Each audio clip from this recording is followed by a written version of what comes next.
Okay, now is the wiring job. The first step, we will connect the air hose. Okay, now we connect the sensor wire here.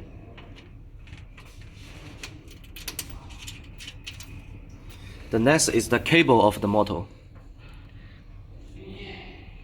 Two cable, one for power, one for transfer, signal transfer. And the other hand, there's two connector.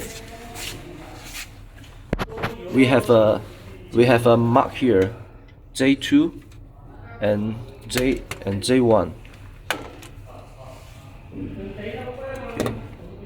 And J2 and J1. This is the J1.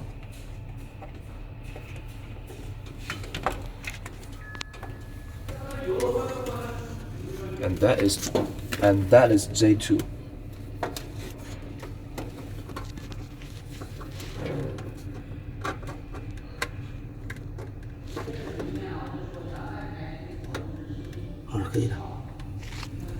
Okay, that's it.